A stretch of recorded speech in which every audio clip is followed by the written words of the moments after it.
The Seahawks are about to introduce their new wide receiver, Kupp. I'm Ariel Orsuto. It's a return home for Kupp, who grew up in Yakima and was a star at Eastern Washington University before going to the NFL. Let's listen in live.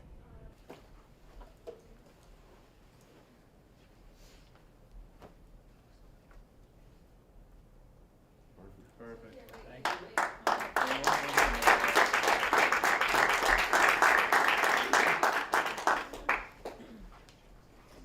Wow, thanks you guys. Appreciate it. Cooper, what does it mean? We've heard a little bit, but to come back around at this point in your career and to be with your hometown team, what does that mean to you?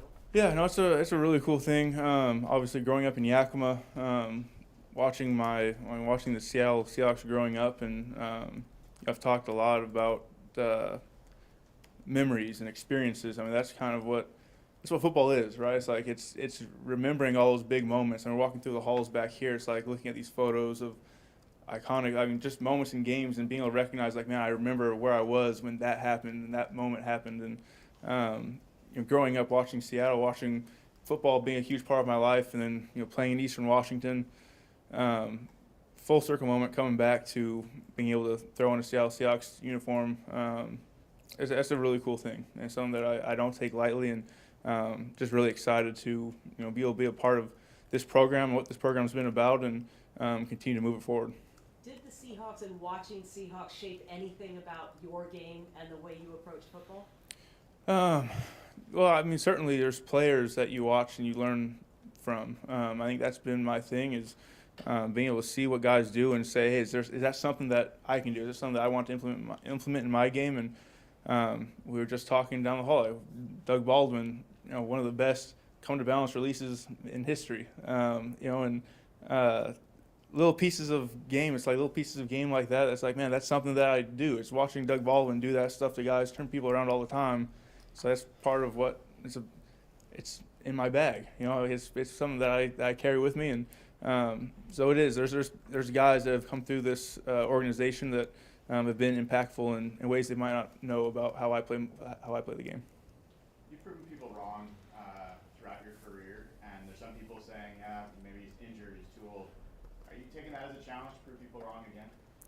Yeah, like you said, I feel like I've had people doubt me for a long time through my life, and in some ways, rightfully so. I mean, I was a very small kid growing up and cared a lot, but there's a lot of people that care a lot and just don't have the stuff stringed together. And I was very, blessed to have a lot of coaches to come alongside me and teach me and show me the way, and very thankful for that. And I wouldn't be here today without that. But with all those doubts and all those things, it's never been about proving other people wrong. I think I've lived in that space, and it never goes well.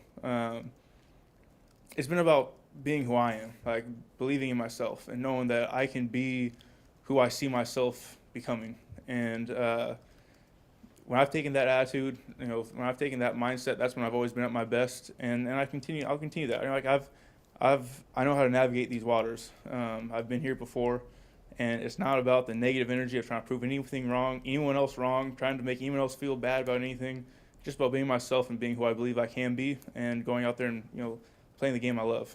What have these last couple of months been like for you, though, finding out you were going to be back with the Rams and then becoming a free agent and going through that process? Yeah, it's been difficult. I mean, in all honesty, it's been very difficult and frustrating. And there's been lots of questions and things that are it's a real tough situation. I've said I always imagined that I'd finish my career there, but that's not what the plan was that God had for me and my family. And stepping into this new adventure, this new place, this new chapter in my career, but also in our lives, as my wife and I navigate moving back up to our home state, and I think that's something that we're excited about facing, and we're excited about the community that we get to be a part of, the people that are going to be a part of our lives. And but yeah, it has been difficult. Without a doubt, it has been difficult, and we're humans, we're real people, and it's been something that's been, in a lot of ways, I'm thankful to have had a wife to lean on and to count on to be able to walk through this with, because it would be very hard to do by myself. And our boys have been incredible through it all. And but yeah, we are very excited about what the future holds here in Seattle. Did the Rams give you a why, or was it the injuries, or did they cite? Yeah, I mean, I'm sure they have their reasons for why they want to do things, whatever it is. Not a ton of clarity in that regard, but at the end of the day, I mean, I'm thankful to be able to walk away from that organization and be able to look back on all those memories, all those experiences, all those things that we were able to go through together, and the relationships that we had with so many people there, and look at it in a positive light, and be very thankful for my time in Los Angeles, and something that we will always cherish. But like I said, we are very excited about the chapter ahead, and what we can do here in Seattle. Cooper, once you found out that you were going to be able to pick where you were going next, how quickly did the Seahawks come onto your radar, and the process of getting to the point where you decided this is where you were going to come? Yeah, it was pretty quick in terms of expressing the interest once I was released, and I thought that as we went through things, I thought the messaging from Mike and from John and from the Kubbs, from all the guys that I talked to here, the messaging was right on par with what I thought was how you build a championship team. It's about the people. You focus on bringing in good people that are about ball, and all the other stuff's going to fall in place. And that's something that when that was the mindset, when it wasn't about specific football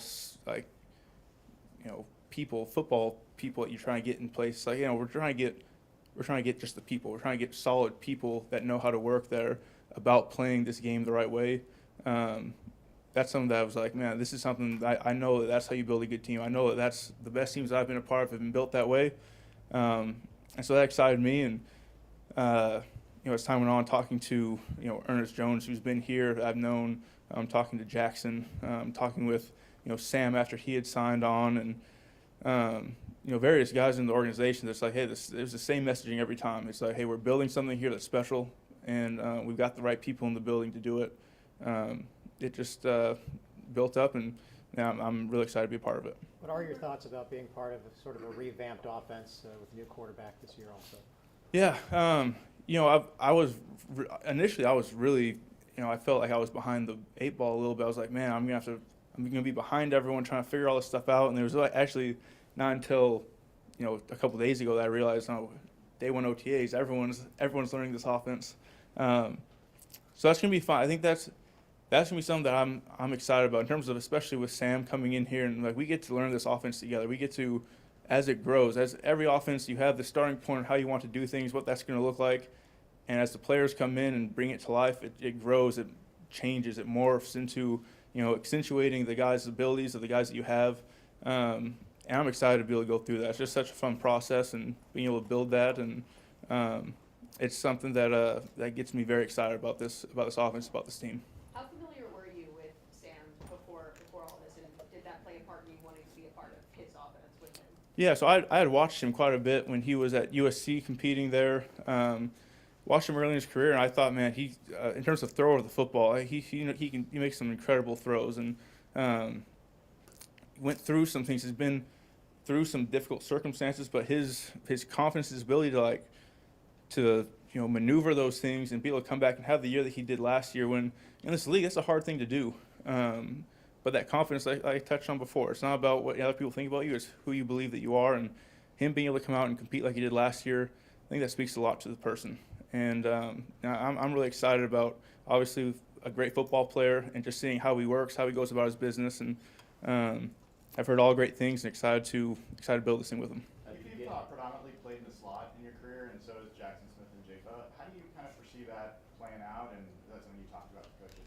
Yeah, it'll be interesting to see. Like I said, as the offense kind of gets going and we kind of start building this thing out, it's all, like I said, I trust this offensive staff and being able to be able to emphasize the things that guys do well. And in 8 years with the Rams, I think it's tagged with the slot, but I don't know how you determine that when we're in condensed formations. I'm outside, but I'm running a slot route. I'm out. A lot of times I was outside, and I'm not sure if it was being tagged as slot routes or not. But I think the ability to move in an offense, and the ability for in this offense, and what Kubiak's done, is being able to formation guys to be anywhere, and that's how that's how I had learned this offense originally, was that you had to learn the whole thing because you can be in any one of these spots at any time, right? So you might think of yourself as, you can't think of yourself as just a slot. You got to see yourself as playing any one of these positions at any time because you could be asked to run any one of these routes. And I think, Jackson did some of that same stuff last year. We played inside and outside and being able to run routes that, are typically for an X or an F, or, being able to run all that stuff. And I think that's what we've got. We've got guys that are going to be willing to learn the offense as a whole there and being able to, take advantage of those opportunities. How did you convince Chandler to give up number 10? So we ended up, he's got a foundation that's doing some really good stuff here in the community, and it was important for him to that be part of this change, and he's great to work with, and able to donate to his foundation and make sure that he felt good about that, and he mentioned he's played his best football in number 10, and it had been important to him, and just since time in Seattle, and just clearly the community was a important part of this whole thing, and so I respect his his desires there, and able to work it out, and really thankful for him to being willing to work something out for us. I know you grew up on the other side of the state, but did you make it to any Seahawks games growing up? I did. So I made it to a few. I remember my first one was I believe a Sunday night game. Was it Sunday night? Remember? We talked about this a second ago. I think it was Sunday night. Snow game against the Packers, 2006. Anyone? There you go. So yeah, I was there too. I was up in the very top, frozen as the icicle up there. But yeah, it was incredible watching. Alexander went off. It was it was a crazy one. I feel like I got to miss school the next day. So it was like bonus points because I didn't have to go to school the next day. But yeah, I mean, like I said, memories. Memories being there, being part of that environment, and yeah, such a cool thing. Because that was a special thing growing up to be able to go to a Seahawks game, and yeah, very special memory. Was there another one you went to? Did you see? Yeah, so I went to another one when I was in college. We watched Baltimore came to town, and I was able to be right next to the tunnel as Ray Lewis ran out, and my dad tapped me. He's like, "Hey, you think you can play in the NFL?" And I looked at Ray Lewis and I was like, "Oh yeah, I can play. I got this." Not every receiver takes blocking as a big part of their role, but it seems like that's something you take some pride in. Can you talk about how that's evolved as part of your game? Yeah, so early on, I got credit Jay Dumas, my high school coach. Shout out to Jay for making that a point of emphasis for me. And I didn't learn until later that he was the worst blocking receiver at WSU in history of WSU receivers. But he seemed to make it seem like it was really important that you blocked as a wide receiver. So when I was in high school, that was always a big emphasis, and carried on as we kind of went through college, and then. For the Rams, that was always been like with being condensed formations. You're a part of the blocking surface. You're a part of the counts, and that was so much fun because I got to learn, as if I was an extension of the offensive line, the verbiage, the thought process behind how they're doing things, the angles that are being done, the counts with the linebackers, with the shades, with the where the bubble is at, and all this different stuff. It's like, man, I love football, and this is a whole other part of it. I thought I had things figured out, and you realize there's a whole other world happening, right at the line of scrimmage. And it's been something that's been fun for me to learn and be a part of. And as that's grown, I've just fallen in love with it. Fallen in love with being a part of helping the run game become a thing and come to life, and seeing how that plays off into the pass game and all the things you can do there. And it's been a fun thing for me. There was a report Dak Prescott called you to try to get you to go to Dallas. Was it fun being recruited during this at all? Yeah, it was cool. I mean, it's one of those things where I've been in contact with a lot of these guys. Just as your career goes on, you run into people, and just really hear what's going on in these different organizations and what they're thinking and how they're seeing things, what they envision, football looking like. And it was cool, kind of reconnecting with a lot of people that you might get a few words with after a game, or you might talk to once or twice. But it's just good. It's good. There's just a lot of really good people, a lot of good football players in this league, and it was fun kind of connecting with them. The rapport that you had with Stafford and knowing where to go and where the ball would be, how long did that take to develop? It was very fast. It was very fast. Honestly, it was very fast. And I think part of that, one was Matthew played when he was in Detroit. I think he had like 5 offensive coordinators in his time there. So he had seen all these different ways of running an offense. And then, coming into OTAs, it was just kind of like, I don't know, it just clicked. It just clicked. And I think a big part of that, though, is being able to just, my dad played quarterback, and so I've learned receiver from a quarterback. I was running routes for my dad, and he'd tell me from his perspective, if I did something wrong, right? It might not be what the receiver coach would say, but the quarterback was telling me what I was doing wrong.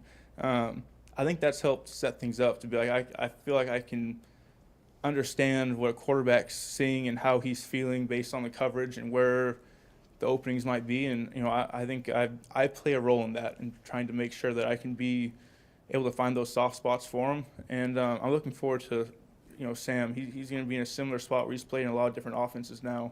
And in some ways, while he doesn't probably feel like that was the best thing for him, when he gets into the right system, which is real similar to what he did last year, that can be a very big positive for a quarterback.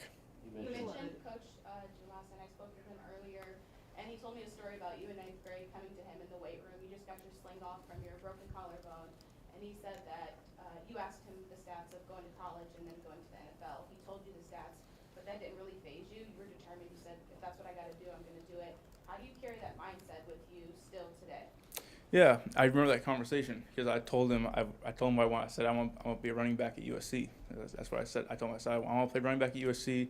Reggie Bush was my guy, and he said you gotta change your plans. He's like best case scenario, maybe you can go to Central Washington, play at the D2 school there. If you work really hard, maybe you can do that. And I was like, you know what? No. I think I'm going to do what I want to do, and there was this mindset. And in some ways, it goes back to kind of that doubting piece. It's like, okay, well, that's what he thinks, but I know what I want to do. I know what I want to achieve and what I want to become and who I am. And while I didn't get to go to USC and be a running back, I do think the habits that I formed in high school have carried me through every step of my career. Understanding that it is the work, it's the time that you put in, it's your preparation that sets you up to go play this game freely. And those habits were established early on. It's all I know now. So I'm thankful for Dumas for his doubts. I'm thankful for Dumas also for his coaching, because he is one of the guys that, as time went on, believed in me and pushed me, and it set me up to be who I am today. When did the dream of being a running back die? When did it die? Probably the next year when I got moved to receiver. And realized, so I got put up on varsity my sophomore year. Had no business being up there. No business being up on varsity. I had my pants were tucked into my mid back. I was not ready for it. But I realized then that's the path to becoming a USC running back was a long one. And at this point, I'm my legs just aren't gonna be. I don't have the legs for it. I can see myself in this jersey. I look like a giraffe out there. It's just not. It's not going to work. So, but the adjustment to be man, I fell in love with receiver at that point. I fell in love with it. Coach Dumas was the receiver. I'm I adored Coach Dumas, and I was I can make this work. Bobby Wagner went closer to home and got to play the Seahawks a couple times a year and look forward to that. You come closer to home. You're going to play the Rams a couple times. Are you looking forward to facing your former team? Yeah, I am. I am looking forward to it. And that didn't play into the decision to come here, but it's a nice little thing on the side to be able to go against those guys and know a lot of those guys have so much respect for the coaching staff, the way that they handle things down there, the players down there. I am excited about it, though. It's going to be a really cool thing, and when that time comes, it'll just be football at that point, But I am looking forward to it. What were some of the things Ernest and Jackson talked about in terms of what they're building here? Yeah, well, it all went back to the people. It's Ernest talked a lot about just how when he came in here, just the way that he was welcomed in and the way the guys went to work, the communication they had, the way that they operated as one on defense. And that's a huge thing defensively. Defenses only work if you're playing as one unit. And he just had, incredible things to say about his time here last year with the guys. And then, Jackson he said a lot of the same stuff. You know, it's like he loved the coaching staff. He loved the way that guys were treated, the ways that the organization was run, and then he said he's just having the time of his life playing football. And you know, like that's a huge thing. If guys are having fun, you're gonna be at your best when you're enjoying it. And if you can create that environment and still be, hear how these guys are going to go to work, good things will happen. You mentioned Mike McDonald earlier. You spent your career so far playing for kind of the young, innovative offensive guy. Are you excited or curious to see how it is playing for a defensive-minded head coach? Yeah, that will be interesting. That will be interesting. I know there's so many different ways that people do it. I'm not sure how involved Mike is on the offensive side of things or how he does things, but I'm looking forward to it. I've only heard all the guys here love him. I've only heard great things about him, and really looking forward to just the staff he has in general. Everyone here has been great, and the excitement around football and what's building here, you can feel it. And so it's going to be fun come mid-April being up here and getting to work. How, having prepared for and played against his defenses a couple times, what stands out about Mike McDonald's defense? Yeah, I mean, I talked about playing as one, and that's a huge thing. You gotta have guys that the best defenses, guys play off each other. They understand when they're showing pressures and things like that. Like one guy's off, it's like it tips the whole thing off. You have to be as one from the very beginning, from the communication of, all your checks to being able to show your bluffs, to be able to get to your coverages, to be able to match those up with the fronts and the things that are happening with the defensive line and the stunts. And all of that, I've respected the way that, guys have brought that to life. And you can see the coaching that's been done as players have been able to play free, be able to get in positions where they're put in positions to succeed defensively. It just becomes very hard offensively. And it's like, hey, guys just don't mess up. Guys are going to play their leverage. They're going to be in the spots they're supposed to be at. You respect that about a defense. That's to me, the telling sign of good defenses is when you see that. What is the story behind the Pearl Jam T-shirt? They're from Seattle. Yeah, no, it was I learned guitar when I was in 6th grade-ish, somewhere in there. Just taught myself, and it's been something I've loved learning. I don't have a great musical ear, but I love playing music. My wife's a singer, so she's the musical one, so I just try to learn enough songs for her to sing to them. But there's been enough stuff, like as you come up, you grow, it's like, man, there's the grunge scene in Seattle is obviously huge, similar to some really good music from LA, and so I just figured I've got a bunch of these old vintage grunge rock band tees. I might as well wear the Pearl Jam one today. What's your go-to Pearl Jam song to play? Well, there's an album, it's called 10, ironically enough, that's pretty good. So you throw that one on, you won't be going wrong. Super Bowl 56, what's your favorite memory of that game? Winning it was probably the biggest memory. I don't know. I think that last drive offensively was pretty special. I mean, just you go from really you're in a roadblock. You can't get anything going, and it's football. It's like, hey, we're gonna find a way to get some momentum, get something moving this thing forward, and it's the cool part about this game is like, man, nothing can be going right, and it just takes maybe one play, one spark, and you find a way, and suddenly it becomes very easy. You feel like you can just do whatever you want to, and you're chucking the ball down the field, and that belief grows, and then once you have that belief, it's hard to get that thing taken away.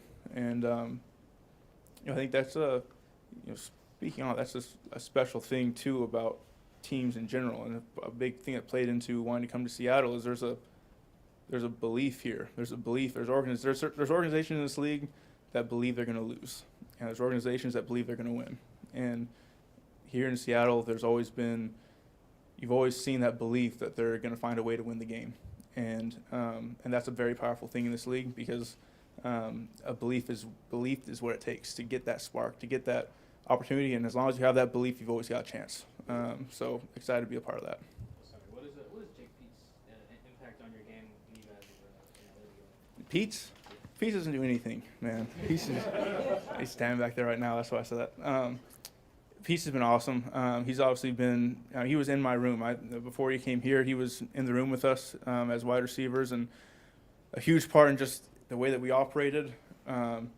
the concepts, the purpose behind what we're doing, right? It's the details. It's those little things that make the difference. And he was in that room to make sure that stuff was communicated from the top down on how we're doing these things and being able to make sure that we're being put in positions and understanding what the why is behind the concepts that we're running. And real thankful for him and just his knowledge of the game, from a defensive side, from an offensive side, how we're manipulating things defensively and what we're trying to accomplish offensively.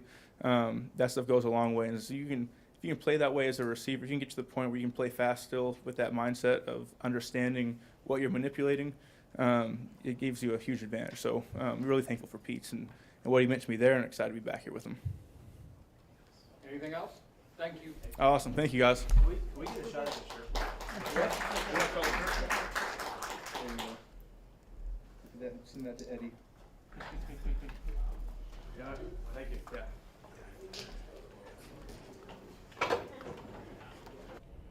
You've been listening to the Seahawks introduce their new wide receiver, Kupp. The Seahawks signed Kupp in free agency. King 5's Paul Sylvie will sit down exclusively with Kupp this afternoon. You can watch the interview on King 5 News at 5. An extended version will be on King 5 Plus.